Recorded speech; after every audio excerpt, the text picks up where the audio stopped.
उनके पास में यथा योग्य बुद्धि नहीं है। जाको विधि चाहे दुख दीन्हा, ताकि बुद्धि पहले हरि लीन्हा। बुद्धि भ्रष्ट हो जाती है।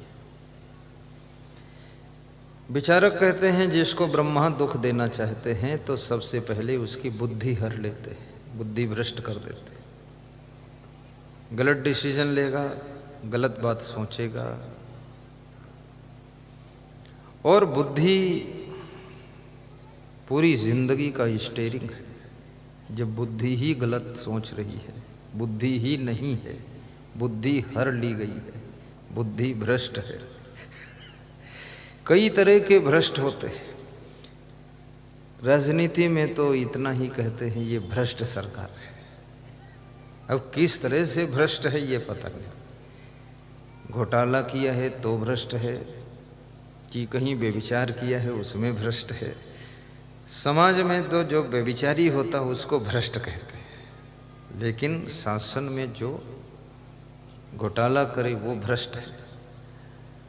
और प्रशासन में जो रिश्वतखोर हो अफसर उसको भ्रष्ट कहते हैं। रिश्वतखोर अफसर को भ्रष्ट अफसर कहते हैं, भ्रष्ट। और साधु जो अपनी तपस्या से विचलित हो जाए, भोगों को छोड़कर साधु हुआ है, फिर से भोग में गिर जाए, फिसल जाए, तो उस साधु को भी भ्रष्ट कहते हैं। भ्रष्ट हो गया।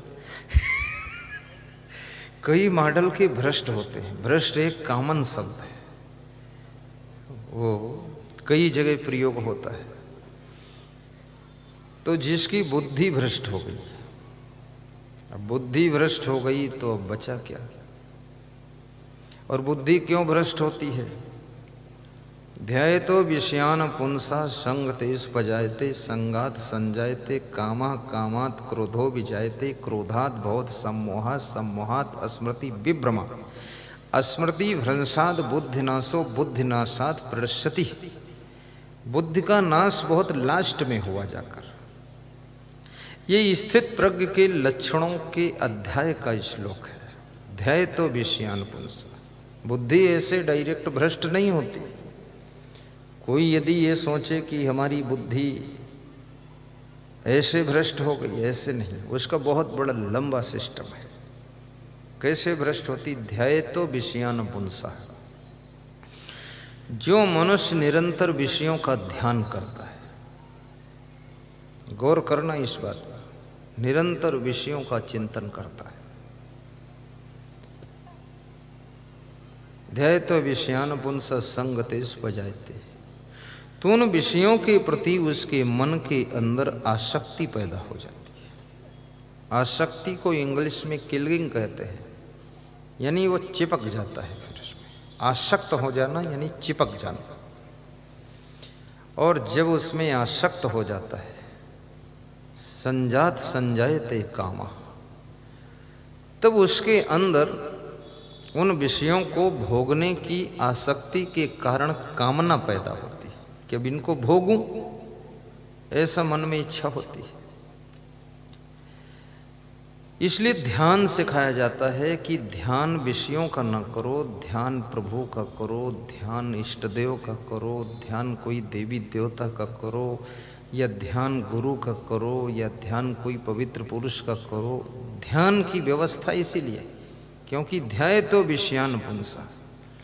यदि तुम किसी पवित्र पुरुष का ध्यान करते हो, महान पुरुष का ध्यान करते हो, देव पुरुष का ध्यान करते हो, तो तुम विषयों का ध्यान फिर नहीं करोगे। क्योंकि मन एक है और एक मन एक समय में एक ही विषय का, एक ही चीज का ध्यान करेगा। शब्द स्पर्श रूप रस गंध, ये 5 विषय हैं और इन विषयों का ध्यान मन निरंतर करता रहता है। इन विषयों के ध्यान से मन को हटाने के लिए तो परमात्म ध्यान, आत्म ध्यान, स्वरूप ध्यान और किसी देवी देवता का ध्यान। कल मैं मंदिर में गया था, श्री कृष्ण पाल सिंह राजपूत के, नाम सही बोल रहा हूं हैं? राम कृष्ण राजपूत। अम्बा जी का मंदिर है, शंकर जी का मंदिर है, तो उन्होंने बड़ा अच्छा मंदिर और घर और सिस्टम ठीक उनका है, बुद्धिमान भी है। तो वहाँ मैंने देखा वो हर बात में यही बताते थे कि बस अम्बा जी की कृपा है, माँ जी की कृपा है। ये नहीं कहते थे मैंने मेहनत किया और मैं बड़ा खिलाड़ी हूँ, मैं बहुत बुद्धिमान हूँ, मेरी वजह से सब ये बना है। नहीं, जो माँ चाहती हैं वो कराया है माँ ने, अम्बा जी की कृपा। अब ऐसा व्यक्ति निरंतर अम्बा जी का ध्यान करता है,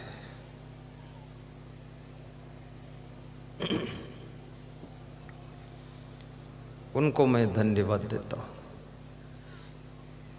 और बड़ी मज़े की बात, अम्बा जी ने सपने में उनको इशारा भी दिया कि तुम खाली मेरा ध्यान करो लेकिन थोड़ा व्यवसाय भी करो। तो निर्मल मसाले बनाना शुरू किया और मैं मसाले चेक करके लिए एक एक पीस सब लाया कि मैं चेकिंग करूंगा, सैंपल सही बन रहा गलत बन रहा है। तो मसाला तो उनका 100% टॉप का है, बिना मिलावट का है। मैं धन्यवाद देता हूँ निर्मल मसाले आपके, धन्यवाद। और जिसका मन निर्मल होगा वही निर्मल मसाला बना सकता है, और जिसका मन निर्मल नहीं वो मसाला में कुछ मिला सकता है। निर्मल मन जन सो मोहि पावा। विषयों में आसक्ति हो जाती है और आसक्ति होने पर उसको भोगने का मन होता है, काम भोग की इच्छा पैदा होती है। विशाल देव ने एक बहुत बड़ी बात कही है कि शब्द रूप रस गंध, ये जो 4 विषय है, यदि इन पर आपका नियंत्रण है तो स्पर्श विषय के फंद में नहीं पड़ोगे। फिर तो ये 4 विषय ऐसे विषय हैं जो आपको स्पर्श विषय में ढकेलने के लिए, गिराने के लिए सहयोग करते हैं। और मुख्य विषय है स्पर्श विषय। स्पर्श विषय से बचना कोई साधारण बात नहीं। इसलिए जो साधु सन्यासी होते हैं उनको बहुत नियम विचार संयम से दूरी बनाकर रहना चाहिए, साधु सन्यासियों को। क्योंकि मनुष्य के अंदर कुसंग पा करके वासनाएं पैदा हो जाती है। जैसे आप देखते होंगे जो बरसात में खरपतवार उगते हैं और अभी गेहूं में नहीं उगेंगे, फरवरी में नहीं उगेंगे, जेठ में नहीं उगेंगे, पर पानी बरसने के बाद तुरंत खेत में वो खरपतवार होते हैं। तो खरपतवार अभी क्यों नहीं उग रहे? मिट्टी तो वही है, जमीन वही है, और खेत में पानी भी किसान डाल रहा है, खेत की सिंचाई कर रहा है, अभी उग क्यों नहीं रहे फिर वो खरपतवार? इसलिए नहीं उग रहे हैं कि उनको अनुकूल मौसम अभी नहीं मिल रहा है, पूरा जो सिस्टम मिलना चाहिए। और वही खरपतवार के बीज सुरक्षित रूप से खेत के अंदर मिट्टी में छिपे हुए पड़े रहते हैं। जब वर्षा ऋतु आती है, वर्षा का पानी बरसता है, वर्षा का मौसम मिलता है, तो वह छिपे हुए बीज खरपतवारों के जो मिट्टी में पड़े हैं वह तुरंत अंकुरित हो जाते हैं और खरपतवार उगकर खड़े हो जाते हैं। ऐसे कुसंगत की वर्षा जब होती है तो आपके अंदर भी ये वासना के बीज जो छिपे पड़े वह अंकुरित होने लग जाते हैं। इसलिए कुसंग से दूर रहो। साधु सन्यासी के लिए तो यहाँ तक कहा गया है कि अपने माँ के पास भी उसको छू कर नहीं बैठना चाहिए। जिस दिन से साधु हो गया है, बहन को भी छूना नहीं चाहिए जिस दिन से साधु हो गया। मैं जब साधु नहीं था तो भी मैं साधु जैसा ही रहता था। कक्षा 11 में पढ़ता था तो मैं किसी भी माँ बहन को अपने गाड़ी पर बिठा के नहीं ले जाता था। तो मेरी माँ कहती थी ये बहन है, इसको वहाँ छोड़ के आओ। तो मैंने कहा और भाई है उससे कह दो छोड़ के आ जाए। बोले तुम भाई नहीं हो क्या? मैंने कहा मैं भाई हूँ, मैं साधु भाई हूँ। बोले अभी कहाँ साधु हो तुम, पैंट शर्ट नहीं पहने, अभी तो पहने हो, पढ़ते हो, घर रहते हो। हमने कहा मन साधु हो चुका है, साधु के नियम पालन करता हूँ, इसलिए दूसरे भाई की ड्यूटी दो, इसको छोड़, बोरी वोरी कहीं छोड़ना तो मैं छोड़ दूंगा। तो मेरी माँ हंसती थी, कहती थी तुम बहुत पक्के साधु बनोगे लग रहा। हमने कहा लग नहीं रहा, बनना ही है, बस गुरु ढूंढ रहा हूँ, पढ़ाई पूरी हो जाए फिर सब घर बार छोड़ना है। तो माता जी बहुत खुश होती थी और उसका मन था मेरा बेटा साधु बने और प्रवचन सुनाए, भजन सुनाए, 200-400 लोग उसका ज्ञान सुने। तो मैं साधु बना, प्रवचन शुरू किया तो 2-4 हजार 10,000 लोग सुनते थे, उसमें मेरे माता पिता भी आकर सुनते थे। तो मैं हंसता हूँ ज़्यादा, मेरी माँ नहीं हंसती थी, न पिताजी इतना ठहाका लगाते थे, लेकिन मैं लगाता हूँ, मेरा गुरु भी नहीं हंसता है, तो मैं हंसता था। तो माता जी हल्का मुस्कुराती थी। बात को मैं पूछता था आनंद आ गया आपको? बोले आनंद तो आप तो इतना हंसते हो। मैंने कहा कि देखो पक्का संत बना। बोले पक्का बने, लेकिन मैं सोचती थी 200-400 को सत्संग सुनाओगे, आप तो 10-20 हजार को सुनाते। मैंने कहा बनना ही है, सुनाना ही है, तो कुनमुन क्या करो, फिर लंबा चौड़ा काम करना चाहिए।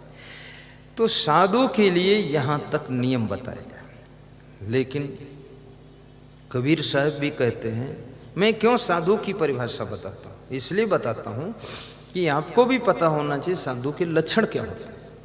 आपको पता नहीं होगा आप धोखा खा जाओगे। जो भी कपड़ा साधु जैसे पहने होगा आप कहोगे हाँ स्वामी जी स्वामी जी स्वामी जी, दंडवत दंडवत, वो तुमको दंड देगा। वो तो कुछ नहीं, समझना है साधु को।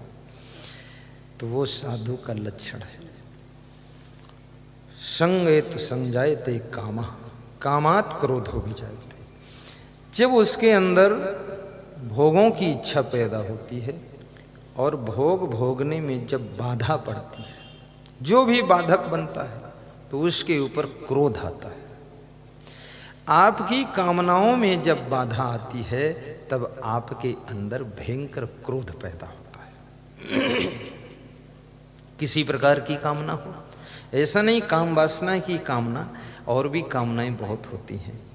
धन प्राप्त करने की कामना है, जैसे चोर है, डाकू है, वो तुम्हारे घर में आता है चोरी करने, डकैती डालने के लिए, और धन की कामना है, धन प्राप्त करना चाहता है, तुम्हारा धन लेना चाहता है। हालांकि ये बेईमानी है, आपने मेहनत से कमा कर रखा तो तुम क्यों लेना चाहते हो? बेईमानी से लेना चाहते हो, दबंगई के साथ तुम्हारे घर आ गया तो तुम क्या कहते हो? जो लेना है ले लो, लेकिन मेरी जान छोड़ दो। तुम बुद्धिमान हो। लेकिन कुछ लोग ऐसे होते हैं, भीड़ भी जाते हैं कि इतनी मेहनत से कमाया था और तुम धन मेरा ले जाओगे, तो मारपीट भी हो जाती चोरों से, डाकुओं से। और मारपीट में फिर चोर डाकू जो है गोली भी चला देते हैं, चाकू भी चला देते हैं, आपको भी मार देते हैं, और कभी कभी तुम उनको भी मार देते हो। अब जो पलड़ा भारी पड़ जाए तो वो क्यों मार देते हैं? क्योंकि धन प्राप्त करने की कामना में तुम बाधक हो गए, तो तुम्हारे ऊपर उनको क्रोध आ गया, और क्रोध आकर वो फिर मारपीट कर देते। ऐसे ही कृष्ण कहते अर्जुन, जिसकी कामना में, काम वासना में जो भी बाधक बनता है उसके ऊपर क्रोध आता है। देखो बुद्धि कब भ्रष्ट होती है, इसका बता रहा हूं। प्रसंग लंबा है, ये फर्स्ट बार सुना रहा हूं, इतना लंबा है, क्योंकि ज़्यादा गहराई से सूक्ष्म तत्व ज्ञान का सत्संग करो तो लोगों को नींद आने लगती है। ये बड़ी समस्या है, इसलिए मैं हा हा हो हे हो मैं कर देता हूँ। लोग समझते हैं असंग साहब को तत्व ज्ञान मालूम नहीं है। तत्व का भी तत्व मालूम है, मालूम क्यों नहीं होगा? इसीलिए तो संत बने हम, पूरा मालूम है। पर सुनने को तैयार रहो, धैर्य धारण करो। अब जब मनुष्य को क्रोध आता है तो क्रोधाद भवति सम्मोहा, क्रोध के उत्पन्न होने से उसका जो मन है वो फिर सम्मोहित हो जाता है, यानी विवेक खो जाता है। क्रोधात बहुत सम्मोहात, सम्मोहात स्मृति विभ्रमा, और सम्मोहन होने से उसकी स्मृति में भ्रम पैदा हो जाता है। स्मृति फ्रेश नहीं रहती है, उसको फिर ज्ञानवान कुछ स्मृत नहीं रहता, याद नहीं रहता कि हमें क्या करना चाहिए क्या नहीं करना चाहिए, वो सब भूल जाता है। स्मृति भ्रंशाद बुद्धि नाशो।